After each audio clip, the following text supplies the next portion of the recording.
life is a struggle, and those who struggle best will win. It's not an absence of the struggle. The more time, right, that we spend in discomfort, the more resilience and capacity and capability we have to manage stressors and other things that come up in our lives. Doing hard things is the path to you getting better. If you really want to get better, you're going to have to experience some discomfort and do these hard things. The topic here is simple, but not easy, right? And I think we all kind of, to some extent, understand that from who we work with and our own experience.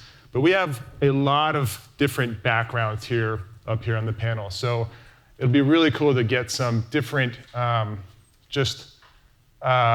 perceptions of what that means based off of who they coach and what their backgrounds are. So I'm actually going to start my first question. I'm going to ask EC. So EC, what do you think the key ingredients are to creating a strong foundation for health? Simple, not easy. Okay, I can do this. Yeah, I think I would go with kind of 4 big buckets. Nutrition, no surprise. Exercise, which I'm sure we're all ready to hear that one. Sleep, and then I would also say stress. Now, of course, these are pretty big buckets. To break them down just a little bit further, I would probably say quality and quantity for diet, mostly whole unprocessed foods, regular exercise. We heard from the earlier speakers how important cardiovascular fitness and strength is. Sure. I love sleep. I think it's a great one to show how all of these are so intertwined, right? Yep. How getting great sleep can affect your ability to adhere to exercise and diet. And then stress is a really broad category. And of course, I mean that work-life balance, but also that social, emotional health. Do you have the community? Do you have purpose in your life? Do you have engagement? All of these things that can really help settle that kind of day-to-day anxiety or stress. So that's going to be my answer. I think you hit some good ones there. I was wondering where community was going to come in. Weaving that into stress. You nailed it. You nailed it. Awesome. Anything to add from any of the other panelists up here? Chris. Dr. Palmer, I should say. Call me Chris. I would add reducing or eliminating toxic substances. So that includes cigarettes, excess alcohol, right. marijuana, but it also includes some prescription medicines and other things. Because I have patients who have all of those 4 buckets, and they're using a lot of crap, and they don't know why they're not getting better. Yeah, good point. Awesome. I think that's what's cool about having the different backgrounds here. In CrossFit, we tend to think mostly of the things that ECU talked about, but we're going to have people coming in from different parts of their life with different backgrounds. And Chris, your answer was awesome, so thank you. All right, so Tom, you're next. Okay. From your experience as a practicing physician and gym owner and coach, can you share some examples of simple yet effective health habits that individuals can incorporate into their daily routines? How much time do we have? A few. No, honestly, I think something that I talk with every single person about, because it is so upside down for the vast majority of us, is how we expose ourselves to natural light throughout the day. And if we can all get some sort of outside time towards the beginning of our day, 15 to 20 minutes, with natural light exposure, 30-ish minutes a day, and then also be outside in the evening as the sun is going down, and then truly create a dark environment, the ramifications that has on your sleep, which is so foundational to you being successful in all of these other areas, is huge. And the problem is that our modern lifestyle essentially has inverted this practice for us, right? We spend all day, all the time inside, and in the evenings we're blasting ourselves with artificial wavelengths of light and also technologies that significantly increase dopaminergic signaling. So we're doing the opposite of what we want in the evenings by driving up sympathetic drive. So that, I think, would be a short answer. I love it. I love it. One time I was hanging out with Dr. Nick over here, and a picture was sent to Tom, and we had sunglasses on, and he reamed us, and well, I haven't worn sunglasses since. So, okay. Anything else to add from the panelists? No other simple yet effective health habits that individuals can put into their daily lives? Just get sunlight in your eyes. Somebody, anybody. Perfect. All right. Moving on. I mean, I would like to add, just even listening to, and isn't directly answer your question, so I apologize if It's I'm okay. taking us off. I think that what I could add to both of those first questions is that there first needs to be a belief that I actually can do something. And the community that I work with, it's a lot of people who have a lot of stress. It's a lot of parents of young children or people who are business owners. And when we start saying things like you have to get a certain amount of sleep and you have to get outside, and you guys are not saying have to, it's suggestions, and all of it is, there's science and it's very real. But you got to get outside for 15 minutes as soon as you wake up. And I listen to all the Huberman podcasts too, you know? And I'm like, all right, I got to get outside while I'm in my ice bath and also meditating. And somehow with my like 6-year-old and my 3-year-old screaming, I'm supposed to, you know, envision my day or whatever. And I believe that there is so much merit in all of it. But I think what can happen to people who are starting with none of that in place is the belief that if I don't do all of it, what's the point of doing any of it? And so they just won't do anything. And so I loved Nicole's talk this morning about education. And I would say foundational to all of it is learning how our body works and developing a belief that I have way more control than I think that I do, and showing up and doing something. It might be 5 minutes of light. It might be opening the window, which I know you're not supposed to do it through the window, but making an effort and moving in the direction as best as I can, and it changes day to day and season to season, but a belief that it doesn't have to be perfect, and I can take these baby steps and learn along the way and do the best that I can. Because what we see in our community, I'm sure you guys all do too, if I can't do all of it, I'm not gonna do any of it. Yeah, so you're essentially, it's building self-efficacy through small wins. Yes. Yeah, and but being, as a coach, being aware of what those small wins are and helping celebrate those so they continue to believe in themselves. Absolutely, yeah. Awesome. Okay, here's your chance. Any questions from the group? Okay, well, let's make it easy really quick right here. Karin? My question's kind of for everybody, but excuse me. No voice from coaching too much, but Tom, you mentioned putting a medical facility inside your box, or a family doctor. Yep. We train at CrossFit Detroit. We train a ton of medical students from Wayne State, Yep. and we ask them all the time. There's no nutrition class. There's no exercise class anywhere in medical school, and even when they graduate, they leave. They go to become doctors.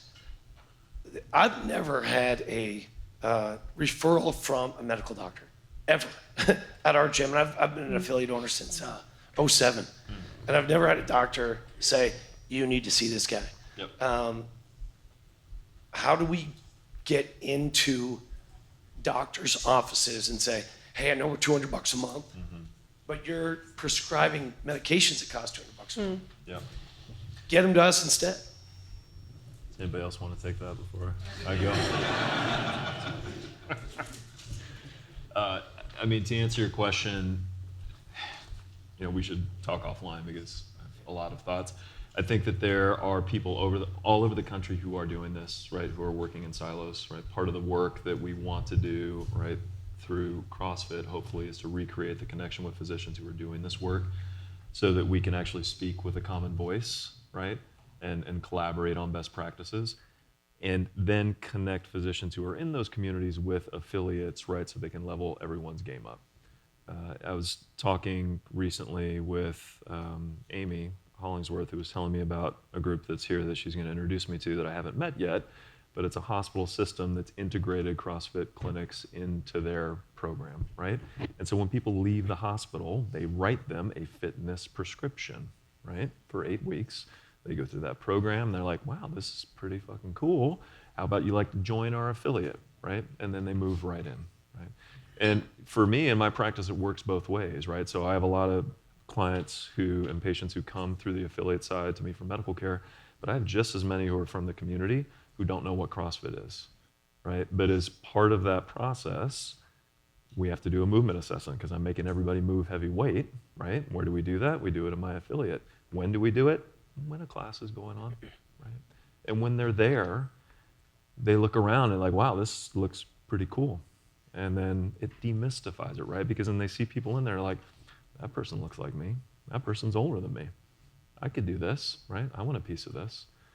And so, I slide them in there without them even knowing it, right? That's the goal. So I think there's a lot of things that we can do to kind of improve the flow and the knowledge about how this can be used as a tool. And that's part of the vision of what we're trying to create. Okay, yeah, we'll do one more. Can we get right there in the middle? Yeah.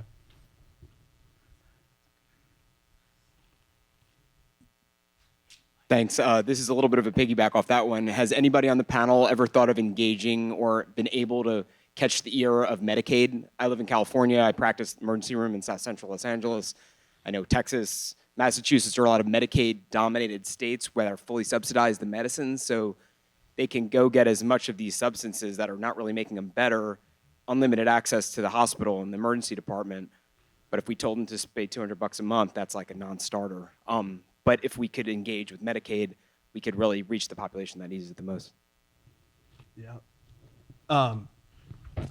So that's something where we've been tasked to look into. It's funny, does anybody know the #1 industry in the United States? It's healthcare, right? Which is essentially sick care. From a country that built ships and skyscrapers and technology, our #1 industry is taking care of sick people. And because of that, you have to understand how that funding comes and then squeeze your way into becoming an approved method for that. And in the behavioral health substance use disorder, there's actually a cool facility in Arizona.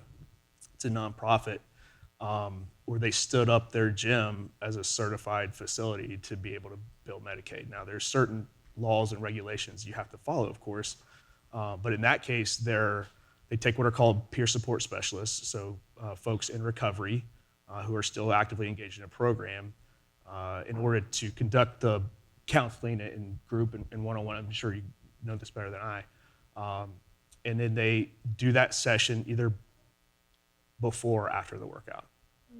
Because I believe the best conversations happen immediately after a workout. So if you can provide the prescription of constantly very high intensity functional movements and then be able to sit down and what I call a bullshit session afterwards, and have that documented, go in there, because that's like, it's going to be hard enough for a friend of mine owns a small box in Athens. Running a gym is one of the fucking hardest things you could do, right? And so because of that, we got to figure out ways to share information to get those guys to be paid adequately for the performance that they're doing. So there's ways to get there, and I think within the next 2-3 years, we'll be able to get that information out. Can I add to that? Yes, both of you. Jackie, we'll start with you. So one of the things we'll talk a little bit about later, and I'm sure you heard some of it today, is that our systems of care are just not designed to keep people healthy. And they are creating like tremendous barriers to access. And so what we've done at the Phoenix, and I don't necessarily think this is for everyone, but we've chosen to operate outside of the current system of care. And instead of seeking funding through those lanes, we're pursuing funding through donors and grants and other avenues, because to operate outside gives us the freedom to do what we know actually works and matters most. So we see ourselves as complementary to, rather than operating within. And then the other thing I wanted to just mention, we were talking about healthcare providers and the fact that it's not in the curriculum. Part of what kind of, and again, we'll talk about this later, but brought the Phoenix to life was the fact that we couldn't wait any longer. We couldn't wait for experts to fix the problem. We can't wait for schools to build the curriculums. So we invite police officers, first responders into our programming. We have probation officers who are working out with our probationers. In those moments, you're breeding connection, like real, genuine connection, where people get real with one another. And in these moments, you have physicians, you have first responders who are understanding that people are more than just their disease. They're learning about why they should be prescribing CrossFit and other sorts of activities for folks who are struggling. And frankly, we're addressing some of the access issues. Because one of the things that we've heard about is like, if you can't actually access, whether it's a gym or a healthcare, it doesn't matter, right? Like, it doesn't matter how good it is if you can't access it. So we have to figure out how to open the door wider so that people can access it, so that knowledge can be shared, and that we're not being restricted by the current system of care. The only thing I wanted to add, in case some of you don't know about it, there's, for people who have health savings accounts, they can actually access those. And if they get any pushback or feedback, there's a company called TrueMed that's actually focused, their entire focus is writing medical necessity letters to get the health savings accounts to cover things like CrossFit and ACT. So they cover nutrition, they cover lots of things, supplements, protein powder, if that's indicated. So you can actually, people can tap into health spending for things, and CrossFit actually is their number one kind of service right now for TrueMed. I find it interesting that we've kind of navigated toward this different topic of simple, the prescription, like what we offer, it's fairly simple, but the hard part, the not easy part, is getting the people who need it the most into the door, right? So it still follows this same topic, it's just a little bit different than maybe we started the conversation. The hard part is getting the people who need it most. In a second, let me ask another couple questions, and then it's your turn. Okay, but I am gonna go back to just working with the individuals. I'm gonna start with Miranda here. From your experience and the people you work with most through street parking, can you elaborate on the importance of regularly exposing oneself to discomfort for overall health? Yeah, I mean, that's like such a broad question, and it's so individual. Right. I was thinking about this last night because you had sent us some of the questions. I never. And, I think as CrossFitters, we pride ourselves on doing hard things all the time.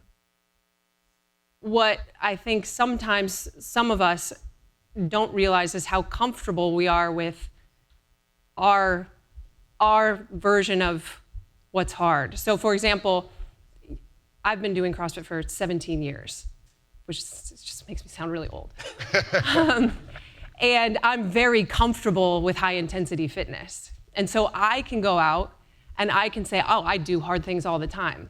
But it's really not that uncomfortable for me anymore. Like, yes, in the moment it's hard and I'm sweating and breathing hard, but it's actually very therapeutic to me and I really enjoy it.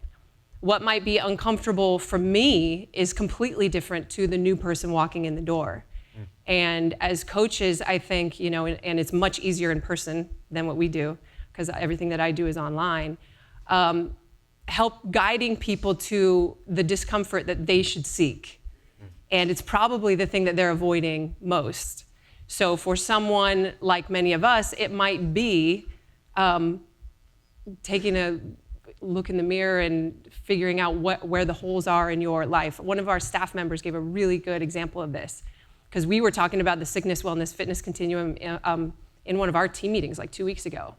And he said, I grew up as a skateboarder, and if there's a flat spot on one wheel, it can mess up the whole way the skateboard. I'm not a skateboarder, but he said, and so instead of looking at the other three wheels and fixing it, you just gotta iron out that one flat spot. And all of us have our own things. And so, but I think what we tend to do, even when we see, and we've seen this in our community, actually the reason that we have been using the phrase simple, not easy so much is because the phrase we were using before was more than nothing. And we noticed that people were starting to kind of mail it in. All right, more than nothing. Yeah, like, oh, it's a more than nothing day. And it's like, well, that's not really the prescription. The prescription, that's like a fail-safe, But I think a lot, CrossFitters, those of us that have been doing it for a decade or more, like, yeah, I did my workout today. And it's like, but how are you challenging yourself? And that could be within the workout. It could be within your life outside of it. It could be in Just so I don't even remember what your question was, but I think it's such an individual thing. I think you asked specifically for specific things, right? Is that what you asked for? Yeah, for just like how does exposing yourself to discomfort improve overall health? Yeah, and I think that's where it is. The looking for the flat spot. Yeah. Actually looking in the mirror and saying, where is the flat spot? And for most of us in this room, it's not burpees and thrusters. It's probably something else. Right. It's not even necessarily ice baths or whatever else. And applying and going headfirst into that. Yeah. And it's going to be different for each individual. And it's a cycle. You repeat it. You work out one flat spot, and then the next one pops up, and you have to continuously look for that in your own life and in your own fitness and in some of that stuff too. Like, I know for me, I haven't gotten a good night's sleep for quite some time, and I know that's there, and I know at some point it needs to be addressed and fixed, and there are things that I can do, but I didn't give anything great. specific, but because it is so individual, I believe. Yeah, that was great. I would love to also hear from either Dale or Jackie, because maybe there is something specific there. The flat spot with who you work with is pretty evident, right? They come in, they have an addiction. I guess that's the flat spot, right? So how does challenging them with physical discomfort within the gym or within like a CrossFit program actually improve overall health? How does that improve what they come into your facility with? I would say addiction isn't the flat spot, it's the trauma that caused the addiction. Right, okay, good, perfect. Yeah. And in their case, they're just using an opioid or alcohol to mask that pain, which we all experience trauma. And going back to the original question, it's just like life is a struggle, and those who struggle best will win. It's not an absence of the struggle. So we safely introduce physiological stress in the form of a group workout to build their capability, because they're running from pain because of trauma, shame, isolation, whatever, and it's a vortex of negativity. So what you have to do is literally pull them along and say, you are capable. It's not I'm trying not to cuss. It's not a mantra. He's already cussed a bunch. It's fine. It's not a mantra. It's earned capability. That's cool. It's not, I believe in you. Did you see what you just fucking did? Yeah. Holy shit. Sorry. No, it's great. I tried. You tried. It's a good effort. I want to ask one more thing and I'll have you add to it. How does the shared experience play a part in this for you?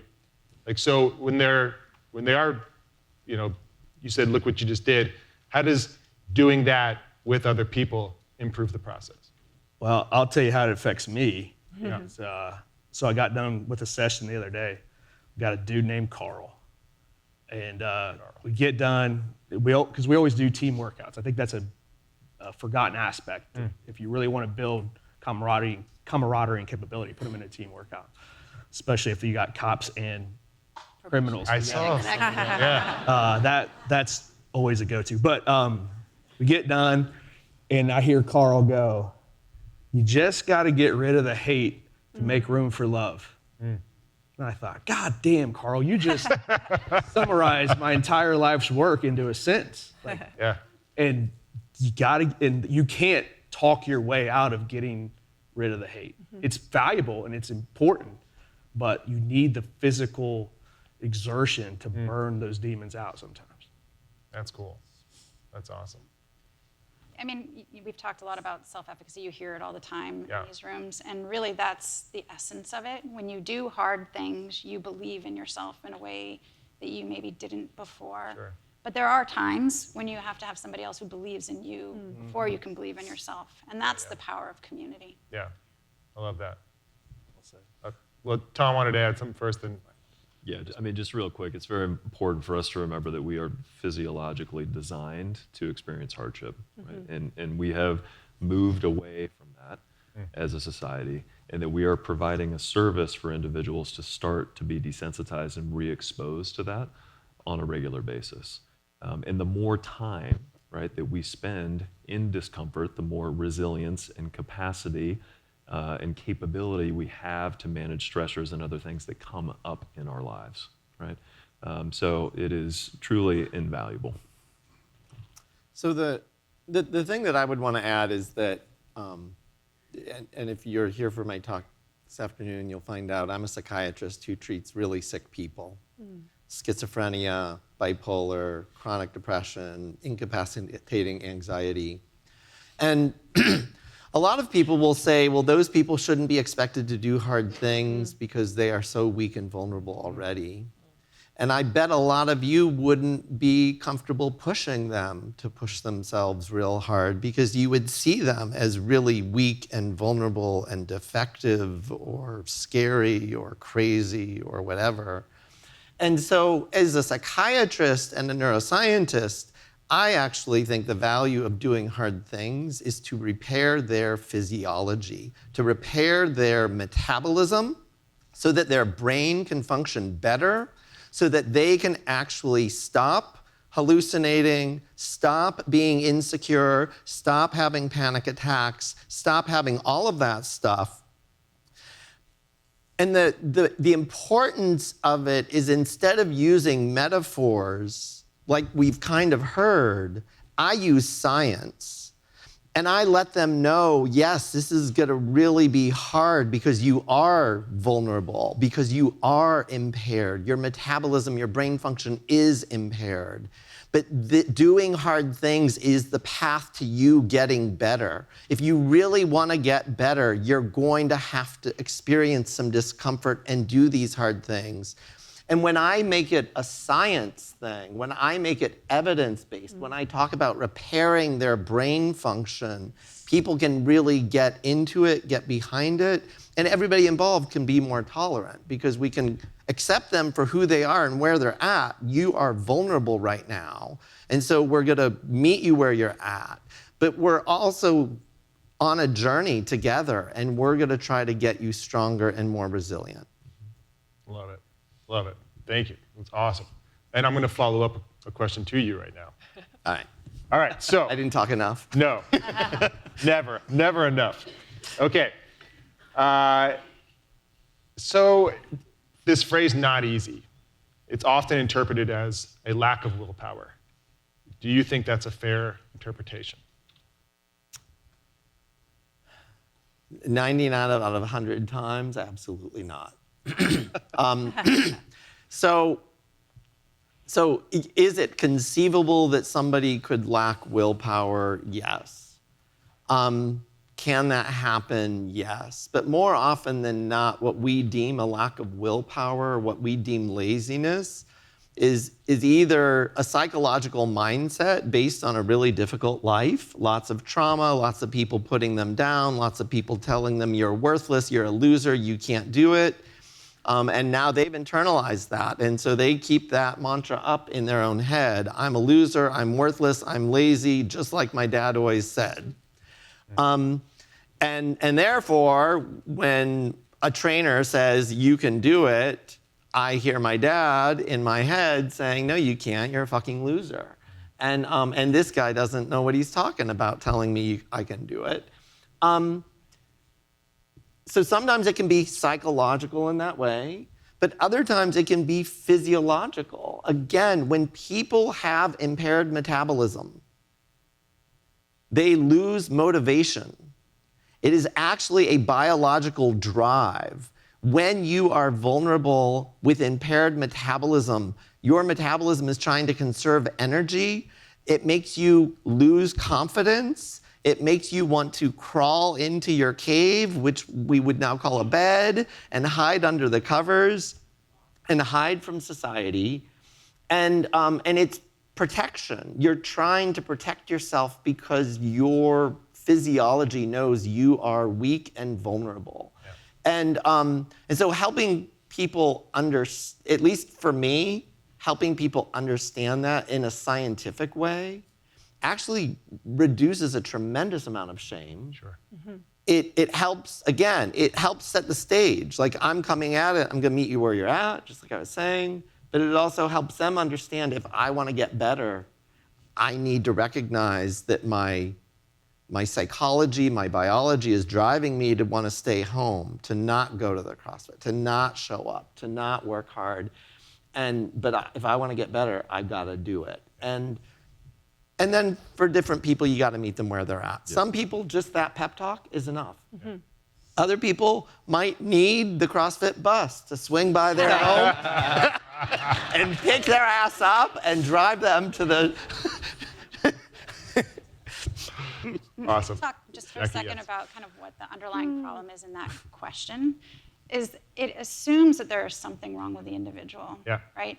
And in society, when we don't know how to fix something, we blame the person. Always. I was a kidney transplant social worker for years. When kids didn't show up for dialysis, the doctor would be like pissed off at the parent for not getting them there. Yeah. They didn't know what was going on at home or what got in their way, but they were avoidant or they're resistant, right? And so I think we have to start stepping back and instead of blaming the individual, acknowledge like we actually don't know what to do. Yeah. And that it may not be that the individual's avoidant or the problem, but actually we need to figure out a new way. 100% agree. Panelists? I was going to say from a behavior point of view, you really want to think about, especially in the beginning, is they need to be able to do this. And so it's not necessarily a lack of willpower, but the change that you're asking for might be too great. Right. And that's one of the things that I really think about with nutrition, but I think it's so great about CrossFit, so scalable. I mean, it has to be something that they can do to meet them where they are and build that snowball effect of now I can do harder and harder things. But the first thing you want to think is like, what can I do now to get that win? Yeah. Yeah. Awesome. All right, let's open it up to the crowd. What do we got? I know I said I owe it to you. Yes, right here. Oh, hello. My husband and I started a company called Rejuvenate Healthcare to disrupt the status quo, right? Because we see the kids, we see the families coming in, dialysis. We have 100,000 people waiting for a kidney. Only 20,000, if we're lucky, are going to get transplanted. People are going to die, right? Yep. So what we have found is that we want to disrupt the status quo by avoiding dialysis and getting people to transplant, or altogether preventing both of those through preventative medicine. And what that is with education, right? Being in medicine, I think everybody knows there's a lack of education. We are limited on time with our patients in the clinic, so we can only address what we need to address that day. We look at mental wellness, right? Yep. And we look at education, diet and exercise. Exercise through CrossFit. I'm an affiliate owner in Perrysburg, Ohio. It's important, right? Like we need to get the patients in there. I commend you because I sit on a board in Toledo, Ohio that looks at the opioid epidemic that we're facing. I love what you're doing. I want to talk about it more. We have to, CrossFit's about community, and we have to branch out. So I wanted to also I want to circle back here about it's hard to disrupt the status quo with the healthcare professional. So what we did at Rejuvenate, we get into the folks, the self-insured companies that are on the hook for those healthcare dollars because they need to decrease their expenditures, right? So that's where we're starting to get people to listen to us. So Really cool. Yeah. Awesome. Awesome. But there was another. Yep. There we go. Matt on the run.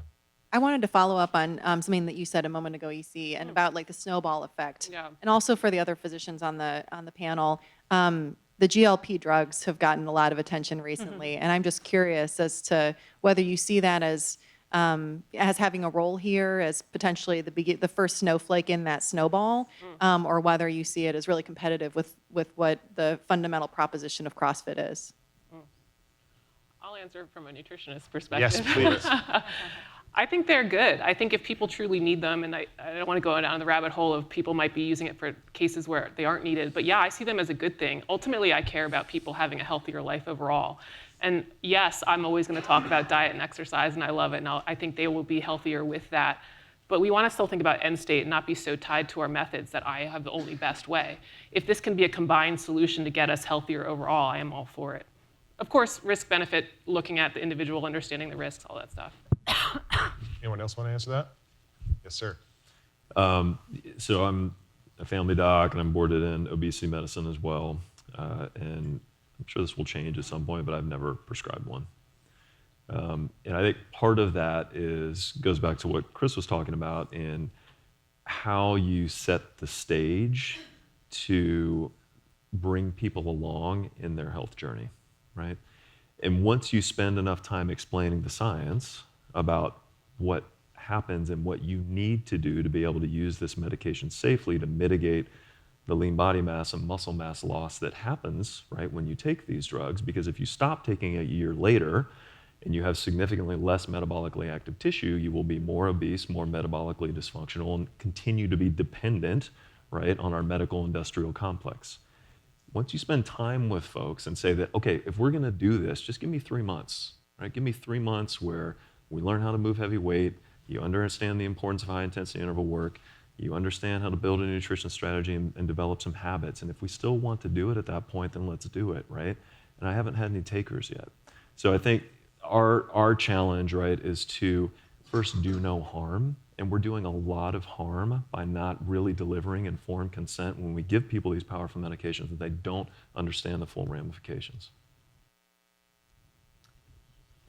You know, I'll add a little bit to that. So for people who don't know, the GLP-1 agonists started off as type 2 diabetes drugs. Now they are weight loss drugs. And the mental health field is rapidly pursuing them as well for addiction, for depression, for anxiety, for other mental health conditions. And that ties in with what I'm going to be talking about in terms of the connections between mental and metabolic health. But I kind of want to support both answers I heard. Because on one hand, I do want to meet people where they're at. But I think I would always start with the message to every person coming to me. If you are looking for a pill or an injection to solve all of your health conditions, good luck to you. Mm-hmm. You are on a downward path. And I will absolutely say that, and I will say that loud and clear to everybody. If you aren't willing to put in a little bit of hard work, and you are just looking for metformin to control your diabetes and an SSRI to control your depression and anxiety and, you know, a GLP-1 agonist to help you lose a few pounds, you are really on a downward path of health. And it's not the optimal way. If that's all they say they're willing to do, I would prescribe it, because it's better than nothing. Just like if somebody was diabetic and they say, I'm not doing anything, but my blood sugars are really bad, yep, I'm gonna prescribe a medicine. Mm-hmm. But I'm a big fan of empowering people. And the first part of empowerment is education and straight talk about these pills are really not the answer. But I also have clients who have been able to wean themselves off. So it's sort of like, if that's what helps get them there, you know what I mean? And that's where I like kind of the in-between, right, answers, yep. Because it's like we have to understand that this could be on their journey to exactly the behavior change, right? Absolutely. And so I love that you're pairing it with, we're gonna start this to give you a snowflake to start your snowball, but we've got to keep our eye on the bigger picture of you've got to create a snowball for yourself. Mike, can I add, I know nothing about GLP medicine. But I think, you know, disclaimer? Yes, that's my disclaimer. You can put on the screen. But I think, you know, with the topic of simple, not easy, one of the things that is the most simple, and it applies to what you were just saying, concept, but is clearly the most difficult thing that all of us as doctors or trainers or coaches or gym owners have experienced is consistency. Everybody's like, well, what do I need to do? And it's always this like idea of 3 months or 12 weeks or this pill that I'm gonna take for a year and it's gonna solve all my problems. And it's why all of us have jobs, is because the message of CrossFit is so simple, you know, fitness in 100 words, it's right there. The hardest thing is not to do it for a short time, it's to do it forever. And you know, Dale works with people in recovery, and it's no different in that recovery is forever. It's for the rest of your life. It's never going to magically one day just you're gonna wake up and not want to have donuts and watch cartoons. Like that's how we are wired as humans, is to look for the easy path. It really is. But we're also wired as humans to be happiest and to be most effective through struggle and challenging ourselves. But the world is not set up for that anymore. And so I think consistency is the biggest thing that I wanted to make sure to talk about on this panel today. Is it's not what is it, what do I do?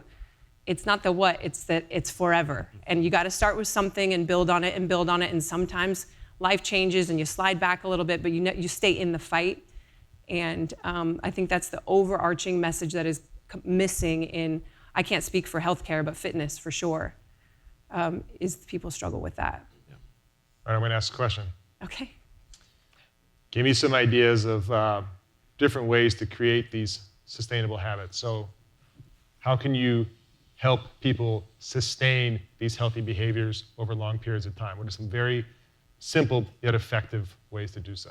I think the number one thing is giving them permission to make it work for their life and not try to emulate what they think it's supposed to look like. So permission for this morning in my hotel room, because I was not trying to wake up at 4 a.m. I have 3 small children and I had a night alone in a hotel. So Well done. I chose the sleep bucket this morning. But permission to, as a former CrossFit athlete who, people assume that my training looks a certain way, which it has not for almost a decade at this point, to do some kind of inchworm push-up into downward dog, slow air squats in my PJs. And that's enough for today because this is the situation that I'm in today. And I don't need to do more than that. And tomorrow I'll be home and I'll heavy deadlift and heavy back squat and, who knows, because I have 3 little kids. But permission to fit it into your actual real life. Yep. And that has been a mission for us at Street Parking because I agree 100% with the community aspect and the being in person, but I also know that there are people who are just unable to do that or for whatever reason, the scheduling doesn't work for them. And so for us, it's been, well, let's give you something that you can do because it can't be so black and white. So for my answer to that question is giving them permission to take the message of CrossFit and apply it to where am I at today? What do I have going on today? And how much of it can I maintain and do right now? Awesome. Anything else from panelists? I think fun is really huge, right? Fun. We work really hard every day. And so when we do fun things, when those fun things are hard, it makes it even better. Yeah. And it keeps you coming back. Yeah. So I think it's make it fun. Make it fun. Love that. What else? Have somebody to help you hold yourself accountable. Okay. I was up too late with Boz digging into philosophical discussions. And I was like, man, I don't think I want to go in the morning. Yeah. Sleep. Matter of fact, I know I don't want to go in the morning. And Boz eloquently expressed, if you can be a man at night, you can be a man in the morning.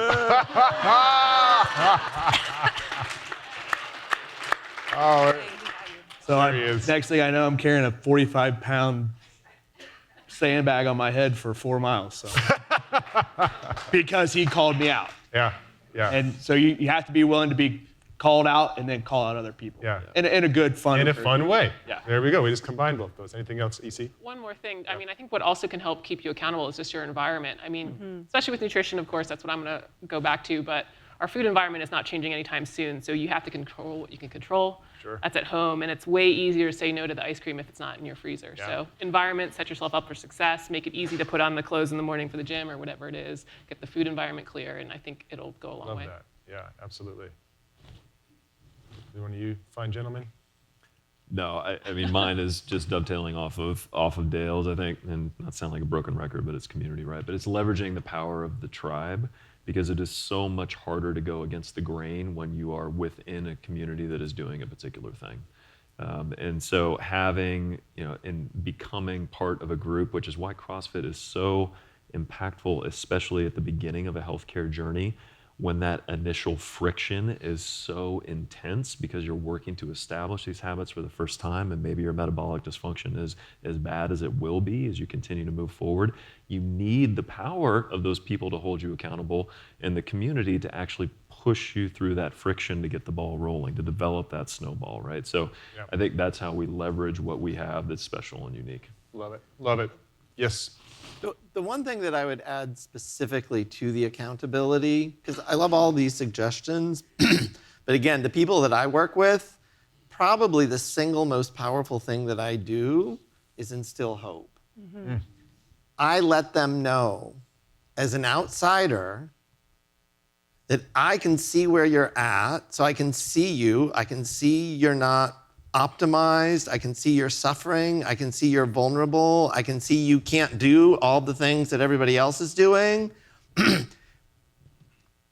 And yet, you may not even trust this, but I'm gonna say it anyway. You can have a much better life than you have now. And I have to hold on to that for people over time, a lot of times. And that's part of the accountability. So I don't even see it as accountability. I see it more as reminding them that they can have a better life. Yeah. And until they achieve that better life, whatever that is. Yeah. But that's like essential In the in the beacon. people I work with. Yeah. You're also telling them that they matter. Like they have a purpose and they matter in this world, and people are going to be there for them. Yeah. Yeah. Cool. I love that. Simple, but not easy.